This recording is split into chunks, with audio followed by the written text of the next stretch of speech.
Hey guys, got an infinity table for one of our short-term rental cabins, and in this video I'm going to show you how I turn this to this.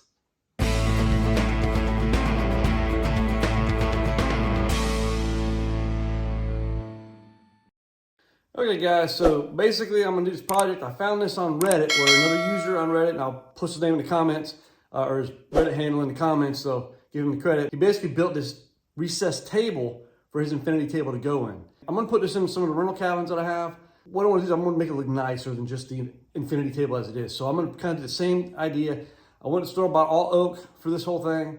And so I'm going to start cutting the pieces. But the good news is with any new project comes new tools. So lucky for me, I went down to Rockler because Rockler just opened up in Greenville, South Carolina. So I'm like, yeah. So I went down there. I got me a jig to help clamp when I do the glue ups. So I'm doing a lot of 90-degree glue ups here. And in addition to that, I went ahead and picked up a 45 miter jig for my table saw. So we're going to use this to cut my miters for the faceplate that goes on the top, the face top, if you will. So we're going to start going on this stuff. I'll put all the dimensions of everything I've used, or everything I purchased for the wood. It was probably about $220, I think, in oak. I wanted to look nice, like I said, so I'm using oak. I didn't purchase the most efficient pieces of wood because if I got longer pieces for everything and then trim it down to size, it's obviously more cost effective. But as I sorted through the wood, I wanted to get the best pieces. And so some of those might mean I got 6-foot pieces. Some of them I got 2-foot pieces to fit the need just based on the wood quality that was available to me. Put a link down for everything I've got down below, or a listing of everything I use on the project. So let's get started. Okay guys, I'm gonna show you something here. My rough drawings here. This is the inside dimensions of the frame that I'm building for the box that's going to go around by the infinity table. So 33 3/4 by 21 3/4. And that gives you just a small gap to fit that table in. And that's what I'm going for. I want it pretty tight, if I can get it pretty tight. So based on those numbers, I've got this other drawing here, which is showing you what my sides need to be cut for this frame box part that's going to go around the table. And then after that, we'll start worrying about the frame piece here. But right now, this is what we're going for. I'm going to cut the two sides here, and those have to be cut to 35 1/4 inches. So what I'm doing is I used the 6-foot piece of 1x4 oak that I've got. I cut it at 36 inches, roughly. I've got very good clean edges on here. I'm going to line these boards up together, and I'm going to cut them both at the same time to ensure they're exactly the same length on each side of my outside of the frame.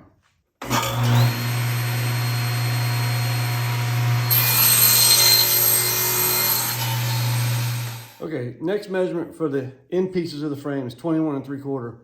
So I've got a 4-foot 1x4 here. I'm gonna do the same thing. I'm gonna cut it around probably 24 inches. Give me 2 pieces to work with 2 good edges, butt those up, and I'm gonna cut them both at the same time. So I've got to make sure both of these sides are exactly the same length with no questions about it.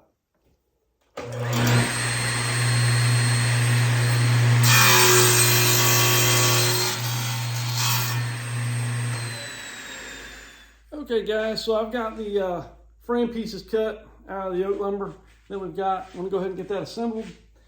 And one of the things I picked up when I was at Rockler was this kit right here. I needed something to help me with the 90 degrees and get a good solid 90 on it without mistake. And so this is a little clamping kit, a little jig that you can line up your wood together to get this 90 degrees. So this is gonna come in handy just on framing this up to make sure I get it lined up perfectly, and especially when I do the faceplate frame, if you will, with the miter cuts on them. So I'm gonna open this up and get this set up.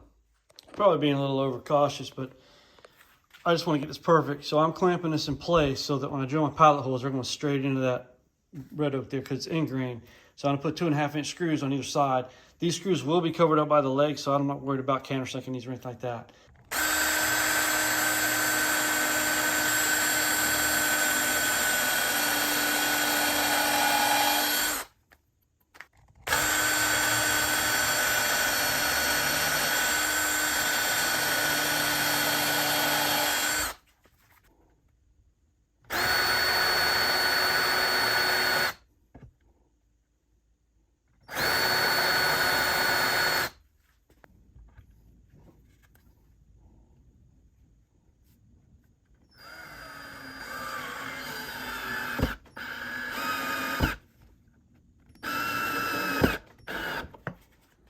Okay, so I got the frame and did a test fit. I've got the 2 bottom boards under there.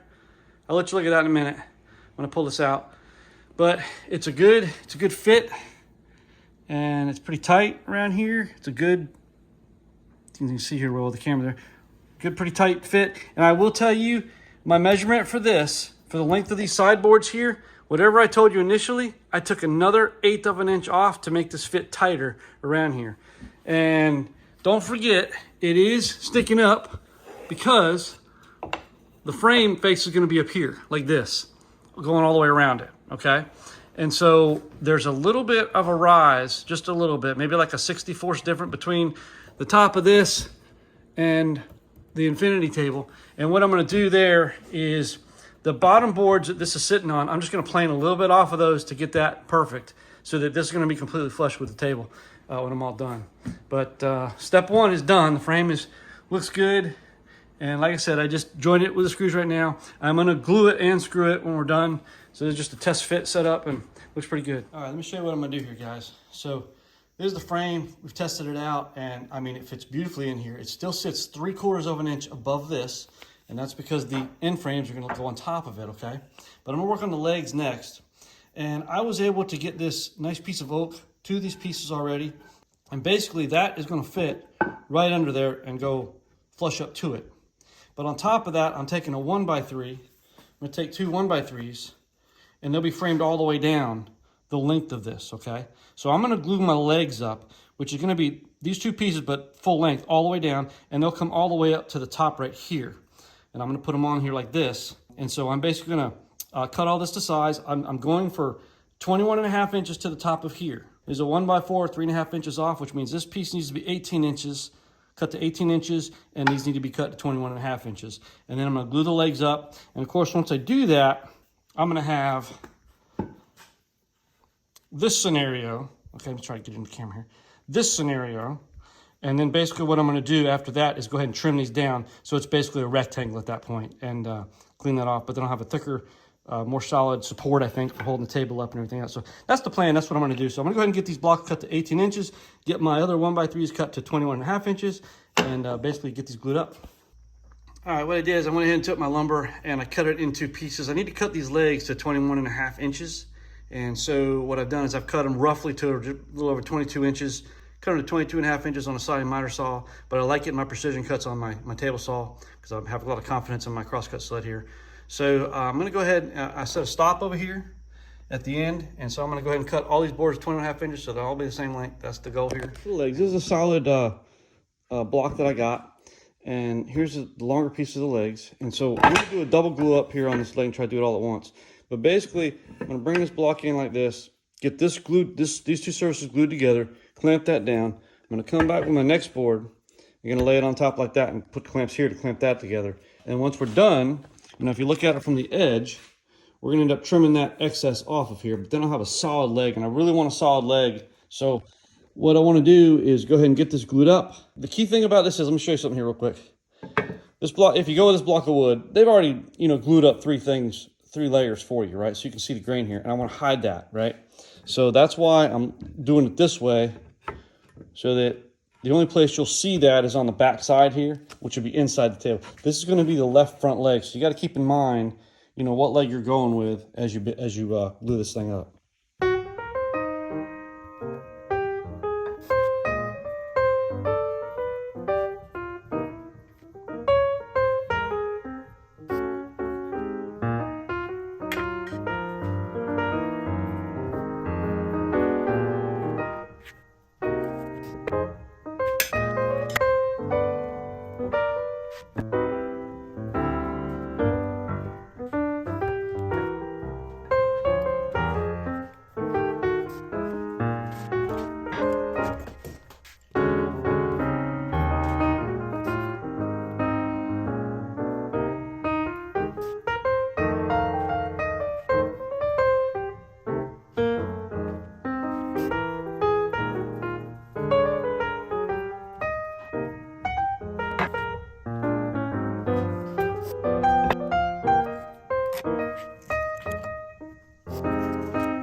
Okay, here's the table leg, as it turns out. And if you remember how we glued it up here. So basically I'm gonna take each one of these legs and go ahead and cut this off, put it on my table saw and go ahead and rip that off. And then basically we're gonna sand this stuff up and get these legs cleaned up and get them nice and smooth, maybe put some rounded edges on them and go from there. Okay, now with my legs cut, that's kind of how the tables sit into that groove right here. So kind of pull this out here. And that's gonna sit in place like that. So it's gonna rest on here. I'm gonna attach 4 screws here, 4 screws on this side to lock those legs in really good. Because of the thickness of it, it gives it extra support all the way around. I'll put the top on.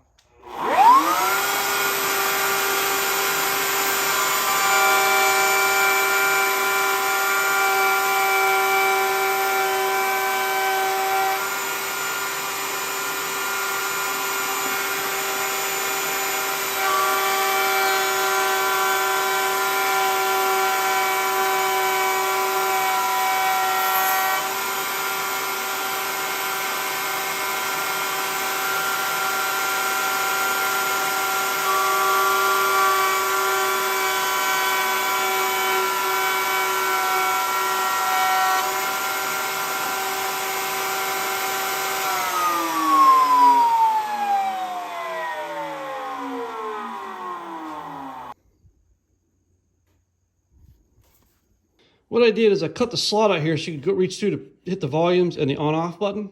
And I'm going to route these smooth. Basically what I did is I just got a Forstner bit and I figured the distance I needed, how far down I needed on this piece of board. It was 1 1/4 inch to the center point here from the top of this board. And then I think it was 13 3/4 inches to here to 15 3/8 on this side. And I just set up a guide on my drill press and just slid this through and used the Forstner bit. So I'm going to go ahead and route out both sides of this now and get this smoothed out and cleaned up a little bit. Okay, now that I got my groove routed out so you can get to the volume and power controls, I'm gonna go ahead and attach these legs now. And I'm basically gonna do 2 here and 2 here. And I'm gonna countersink those holes, and I've got 3/8 inch oak plugs that I'm gonna put in there as well. So I'm gonna go ahead and start marking my spots, pre-drill holes for that, and then go ahead and get these legs attached.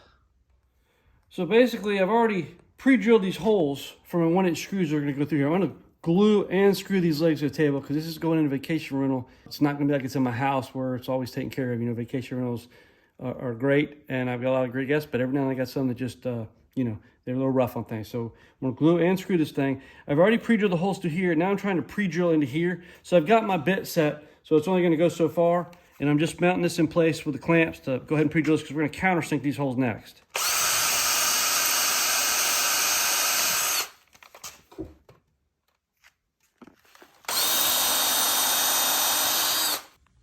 And you can see here where I've countersunk those holes for the 3/8 plugs to go into. Okay, so now this is all glued and screwed. Got my plugs in, they look good. And I cut them off with a flush saw. So we're still gonna do a little sanding on them, but yeah, those look good. And like I mentioned before, I also picked up the 45-degree miter sled to help me with my miters for this because I want to make sure they're perfect for the frame. So we're gonna open this up and start working on our miter joints. Okay, so these are the 2 end pieces for the frame.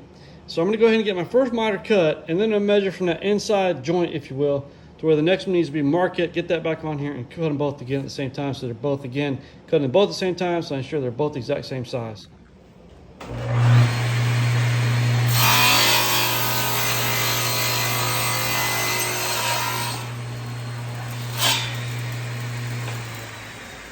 This is the bottom of the frame piece. And basically what I'm gonna do is I'm gonna go ahead and sand this piece as is, and for the bottom side. And then once I'm done sanding, I'm gonna go ahead and flip it over, figure out where my drill holes are. So I'm gonna, again, that's gonna be drilled into the edges here, going around, or screwed in to make it more solid. Then I'll sand the top once it's mounted on here and finish the, the edge rounding and stuff like that. So, okay, I've got the top glued and screwed on. I countersunk 3/8 inch holes, 3/8 of an inch holes for the 3/8 inch wood plugs that I've got. And so some of these are protruding out still. I'm using one of these types of saws to cut it flush. And then once that's all done, we'll come back and get this whole thing sanded. Right now it's gonna dry up with the frame in place. So far it's looking good and feeling sturdy. So that's what we wanted. Okay guys, just testing for fit right here. I got a pretty snug fit in here all the way around this thing. So it's looking pretty good. And look at that right there. That's gonna change a little bit because we're gonna put a coat of epoxy on top of this. My holes line up. I don't know if you can see in here, but I got the power button and the volume that you can get to in there. So yeah. So next step is to get this thing stained and then epoxied, and then we'll try to level out the top to match the level of the epoxy.